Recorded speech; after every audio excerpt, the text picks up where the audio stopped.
масъалаи марғуда худо рости ҳақиқатан ҳами корхонаҳои аз ҳама калони забҳи марғ забҳи ҳалоли марғ имрӯзо дар бразилияу канада будааст. бразилияу канада ҳами тамоми давлатҳои ҷазирара аз ҷумла ҳами ҳарамайни шарифайна асосан ба марғ амро таъмин мекунанд. ҳами худо нигаҳаш бидораш муҳаммад тақӣ усмонира дар ҳами китобе оли як китобаш чоп шудааст буҳут фи масоили лфиқҳияти лмуосира дар ҳамҷо аз ҷумла инами забҳи марғам овардагиай. ман худам мега рафтам ҳамира тафтиш кардам дидам дар Канада ки ҳақиқатан чӣ кор мекунанд ба ҳамо протсесси кушта шудани марғоро баён кардагиай. ана ки мақсад чӣ хел марғо ай пошу овезон мешаванд, чӣ хел дар як ҳавзи об таршу мекунанд ки ток бизанашу беҳуш шаванд. вай марғ места ки кай калаша буброхи кор. баъд сикини мадавар аст, корди чархзананда дар атрофи ҳамон дар гирди ҳамон мега чарх мезананд. як одам ҳамонҷа дар пеши ҳамон аппарат истодагӣ ӯ фақат тасмия мега бисмилло мега. агар вақте ки хелӣ боша сикини мадавар боша маълум аст ки як бора охир и успед намекуна ҳар марғ да бисмилло буга. шояд ки ҳар партияш да ябор бисмилло буга. десте ҳар партия да ҳамаи уно як бора забт намешаванд ку якташ мумкин як сония пеш боша доли секунд қафо боша яъне хеле мушкилиё дорад. баъд мушкили дигимаш человеческий фактор. инсон бихоҳӣ нахоҳӣ камбудӣ дорад. як даҳовуҷаш мегира то ҳам даҳовуҷаш ҳам мекуна ки чанд партия марғ мегзара бисмилло бе бисмилло ё ки худое накарда нозкаш боша то нозша пих мекуна ки чандташ мегзара ё камтарак одама ховуш мебарохи ҳаст айда человеческий фактор. ҳами человеческая слабост ҳамеша ҳаст. ولی بعضی‌ها میگن همین دوملو کلمه‌های ارسی بسیار میگن آخه خونه تو پری گندم که مردم نفهمن چیکار کنه. ولی عامل پسیکولوژی بگم و عامل روحانی بگم کی میفهمه میگه پروخی از برای آخه مردم خاطی با زبان باید گپ زنی که مردم بفهمن. یک ابله را میبینی یک کس گفت که خدا راستی ما همین اینستاگرام همین چیزا ندارم.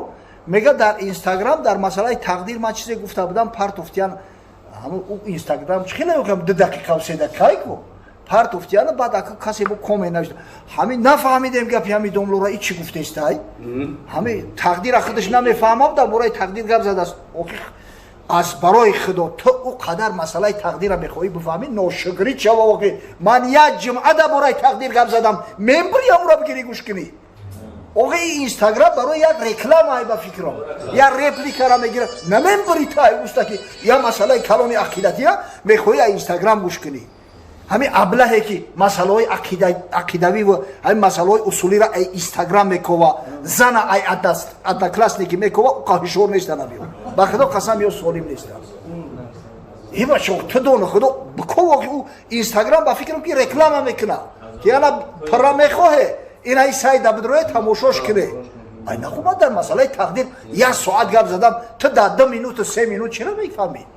با او 2 مینوت و 3 مینوت کی میدونه ایگه جو کنده دام اینستاگرام پرتوفتیانی عجیب ده. برای همین مسئله چی است که انسان امکان داره که سهو کنه خطا کنه. با همین شیخ خدا نگهش بداره اگه این شیخ فقط عالم حنفی نیست یا که عالم جهانی است محمد تقی عثمانی در تمام جهان اعتراف میشه این مرد بزرگترین فقیه زمان است. من میگم بحث مباحثه نمیکنم خطی تو درباره حلال و حرام نه که میگم من همین توصیه میتونم که از همون سیکین من داور کارد زدن دیگر ده 4 بزباله را 4 مسلمان در دستش کارد بتنه همون مرغا وقتی میویان کو همه استادگی بسم الله ما ایدش همه الله اکبر هم نگم بسم الله هم که بگه حلال میشه بسم الله هم حلال میکشش او تا آخری ده ممکنه که یگان تاش ای پشتی کلا بیایا ای پیش حق نیو ای طرف حرامات ای پشتی کلا بیا و حرام میشه همه این هم صفتی کار خوب میشه هم تازه تر میشه.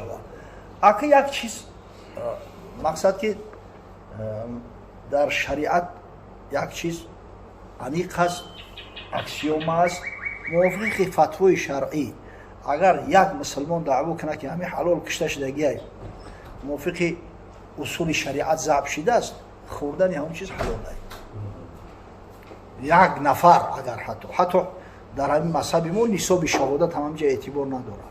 حتی میگه یک نفر از اهل کتاب دعوا کنه که همین ذبح شرعی شدگی ای نظری فتوای شرعی که به ظاهر حکم میکنه علاقه همون خوردن درست میشود. اما خدای بزرگ مسلمان تقوا داده است آخی. ای بچه تقوا دارن مسلمان ها. انا عامله که آدم به قرار میکنه ای بچه همین حکمی همین چی باشه، حکمی همین چی باشه، اینا تقوا میگن. اما کسی که تقوا داره خیلی نخره آخی. ای گوشتی مرغ در گوشتی گاو و گوسپند خوب نیسته. که همون مرغ خیلی هیچی گب نی ای تاجیکستان بخر نه سیکینی مدور ای جوا الحمدلله همشه به دست میکشن. نیکی اگر خیلی جای شک نداره. انا نیکی اگر به شرط ای نظری فتوای شرعی بگیریم همون هم حلالای هیچ که حق نداره که بگه حرامه. حرام گفته نمیتونیم. همین کسی تقوا داره نخره. اما کسی اگر تقوا نداره خیلی بخره و خورا معنی کردن نمیشه. برای که اگر ایور همش معنی کنیم بعد عوام الناس میگن که این بر بیر همش حکمش یک بدست دیگه همون مرغایی که پیچت حلال هم ندارن همون هم زدن میگیرن. این نفسی بدبخت قپیده نشوه آخی. این نفس چی پرده های را میدرونه آدم ها و چی جنایت های تیله نمیکنن. اینا چی خیلی میخواه این مرغای نسکه چی میشه سر هم همین شامل میامده ذبح حلال داره پیچه داره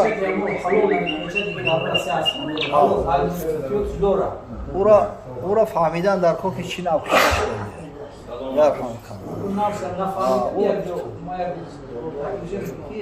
کنه اگر همین پیچتی حلال که داشته باشه یک کس دعوا کرده است علاقه که همین حلال است از نظر فتوای شرعی از نظر فتوا علاقه همون درست میشه. نه که باز میگم کسایی که تقوا دارن همین حوزی کلبسه هم حلال است دیده ای همه همین چیخویی که در همین تاجیکستان کلبسه میبرونن همین حلال است. نه که ایام دوره بچگی که ما نخوردیم و دوره ما زندگی میکردیم کلبسه حرام بود. همون ایران دیلم نمیکشه باور کنه اگر نمیدونم حلال است. نه که خیلی همین دیلم نمیکشه دیگه همون نمیخوام او یا اونجا کم نشیده است که کلبسه دیگه نام داره اگر اینمی واقعا چشم حق است. این زگلاز میگن همین زگلاز این همه علم هم این کار نمیکنه هست همه چیز. در صحیح بخاری اومده است حضرت صلی الله علیه و سلم میگه العین حق چشم حق است. چشم هیچ که حق نباید کنه. در روایت امام بیهقی اومده است با حضرت همین حدیث هم میگه العین حق و میگه العین یدخل الجمل فی القدر و الرجل فی القبر. چشم شتر در دروی دیگ مرده که در قبرستان میاندازد. در همون زمان پیغمبر صلی الله علیه و سلم بدن شخصایی که چشم داشتن زخمی چشم میزدن. انا که علاجش چی است؟ همون شخصی که چشم داره انا باید که وضو بگیره طهارت کنه مثلا طهارت دست رو همون آب کده یگان تشت بگیرن یگان تقاره ده یگان چیزا بگیرن همین شخصی که علاقه چشم شده است بیمار شده است همون آب قطعی غسل کنه آب در سر روش بریزه. اگر آدم نایی چی اگر اخه که ای خدا طلب که خدا بزرگه همین سوره فلق ناس بخوان در تنت شوف کردن بگی خدا بزرگه. نه که اگر اوتری آدمو انیقن قصدن کنه به شک شبه گناهکار میشه. نه که یکی حواسش را اوخی این چشم بگوی همین بیشتری همین کودکای کسل میشوند چشمی هم پدر و مادر خودشو میگیرن. کودک همین در چشم پدر و مادر چقدر شیرینه دیده حد شیرینه. یک قصه اینطوری خلقی است اصل شب بگیری همون اوبیش یک نه که به هر وجه همون کلانا نقل میکردن که میگه حضرت یعقوب علیه السلام همین یوسف تماشا میکنه اخرو میگه همین کودک در حقیقت هم خیلی خوشرو باشه یا که در چشم من خیلی بزیب میتفته باشه. بعد در یک باغ میگه زیاده ای 100 کودک جمع میکنه و سیب بسیار میاره و باغبان میگه که یا سیب میگیره در دستش میته میگه در بین همین کودکا بگرد همین کدام کودک ای همه زیباترین باشه همون دبته پریز. این باغبان 3 کرو گرد همون کودکا تو میخوره یا بچه که فیسینی داشته از خودش میاره در دست همون میگه حضرت همین قیگشت من این بچه خود با بزیبتر خوشترش کردن شروع نتون برای همین فرزند дар чашми падару модар беҳад зебо мешавад. алқирду фи айни уммиҳи ғизол. маймун дар чишми модараш ранги ғизолвори хушрӯ метавад. ана бештар ҳами чашми падару модар мегирад. ҳами масалан пайғамбар мо шуморо тавсия додааст ки вақте ки ҳами кӯдака диде хоби кӯдаки худат боша, хоби кӯдаки дига кас боша, ё ки масалан як кори хайри як каса диде, як одама диде ки беҳад хуб кор мекуна, ё ки масалан баракат додааст дар меваву дар дарахташ ё дар касбу кораш, бигӯен мошоаллоҳ. анами калимаи мошоаллоҳро бигӯ, иншоаллоҳ чашм намегирам.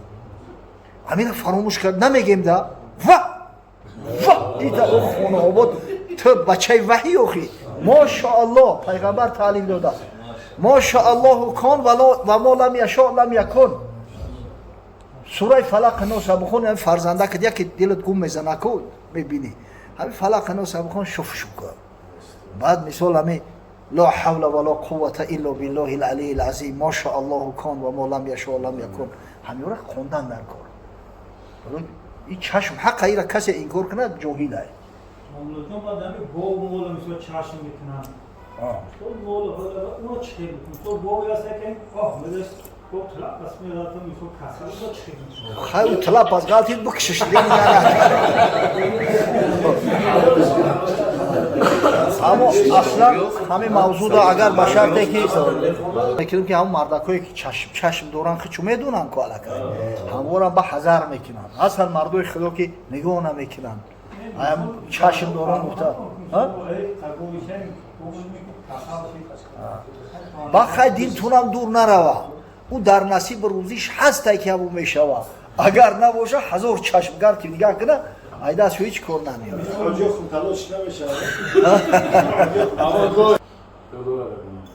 نمازی نافله نیست. نافله نیست. خب اگر رفت تو این روزها نماز بامداد مثال در مسجد ولی هم 4 و 15 موقع خوانده می شود. صبح و 3 و 10 علاقه صبح میدم. همینجا یک نفر مثال بیدار شده تو نماز بامداد تقریبا 40 دقیقه هست. تا 4 و 15 فیس تولد کرد و شکرونه وضو را خوند. بعد سنت خوند، بعد رفت فرض خوند. همین ترتیب درسته؟ نه. حدیث امام بخاری است. حضرت صلی الله علیه و سلم میگه لا صلات بعد الصبح حتی ترتفع الشمس ولا صلات بعد العصر حتی تغیب الشمس. بعد دمیدن صبح صادق نماز درست نیست، یعنی نماز نافله میدانند غیر سنت بامداد تا زمانی که آفتاب بلند شود و بعد عصر نماز درست نیست، نماز نافله تا شام تا وقتی غروب آفتاب. به همین دلیل هر نماز نافله باشه فرق نداره، شکر وضوء تحیه مسجد بعد دمیدن صبح صادق دیگه درست نمیشه. این 3 و 10 دقیقه صبح صادق بدم بعد 3 و 10 دیگه اجازت نیست. همین بعضی اخلاقی میکنن ای پیش خدمت دیگه همین دنبک میکنن خیال میکنن ثواب میگیرم. آخه وقتی منهی ای وقتی که پیغمبر نهی کرده است از خواندن نماز او ثواب نمیشه، او برعکس میشه. همین خاطر همین چیزا باید رعایت کنیم. حقیقتا گپ در سر نمازهای نفلی میروه. اگر شخصی در خانه مثلا نمازهای قضایی داره قصد داره که همون نمازهای قضایی را ادا کنم، انا اگر بخونه بعد 3 و 10 یگان مشکل نیست. او برای نماز قضایی فرض است. همین هم بهتر اون است که بین سنت فرض نخونه. اول قضاییش بخونه و بعد سنت بخونه با مسجد بیاید. این بهتره. بعد اینجا یک کار شد که یک روز ما همین گفتیم که کسایی که سنت در خونه میخونن و بعدا میروند در مسجد تحیه مسجد میخونن و درسته میگن. اصلا همون مردم غیر مقلدی کارا بیشتر میکنن. اگر حجت دلیلش چی است؟ حدیث پیغمبر صلی الله علیه و سلم است. حضرت میگه اذا دخل احدکم المسجد فلیرکع رکعتین قبل ان یجلس. وقتی یک نفر تو داخل مسجد رو شده پیش از نشستن در رکعت نماز بخونه. همین را دلیل میکنن انا کی پیغمبر گفته است که در اومده بخونه. در صورتی که فراموش میکنن که حدیث ها امکان دارن به همدیگر تعارض داشته باشند. تعارض البته تعارض ظاهری است. همین آدمی با عقل باشه از فقه همو حدیث با خبر باشه این طریق گمراه نمیشه. ایو فراموش میکنن که بو پیغمبر معن کردگه که مقصد بعد دمیدن صبح نماز درست نشتای نماز درست نشتای شاید بعضیش بگن که نماز درست نیسته غیر تحیه مسجد که پیغمبر گفته باشه که تحیه مقصد اینا نیست اونم که این یک جاهلی ایده وقتی که هر لفظی حدیث ها مطلق اومدن همیشه حدیثی که دلالت به نهی میکنه اگر حکمشون هم یک خیل باشه مثلا همین حدیث ها را حدش بخاری روایت کرده حکمش یک در مثلا در صحت اسناد در این صورت نگاه میکنن یک حدیث رخصت داده است یک حدیث منع کرده است همیشه به من عمل میکنی برای منعش سخت‌تر است شدیدتر است یا جو اجازت یا جو منع هر حدیث حکمش برابر است اسنادش یک خیل است به صحت رسیدگی همیشه میگه به من عمل میکنی احتیاط است به خاطر احتیاط انا مقصد که ما همیشه به همین عمل میکنیم با برزم ای دیگر حدیث را ماسته اخی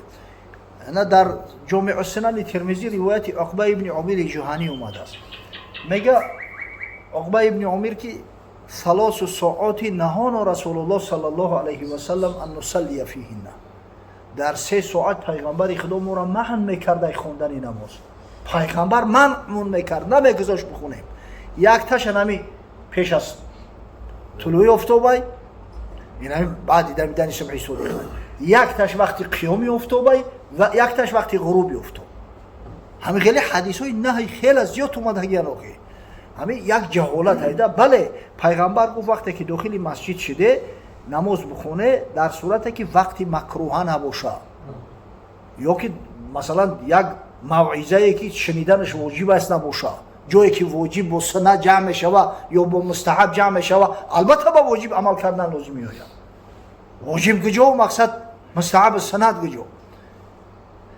همین خاطر مقصد که همین کسایی که زعم میکنن میآیند اون میخونن اولش که یا اهل گپ نیستن یا سواد چو کافی نیست اگر یا سواد کافی می‌داشتن خیلی دیوانگی نمیکردن جاهلی نمیکردن اما مقصد همین یه بار که گفته عزیمه شما سوقی چی دیگه توکل شو بخدا برکت همین یه بار اگر گفته عزیمه تو سوقی چی دیگه حجت نیست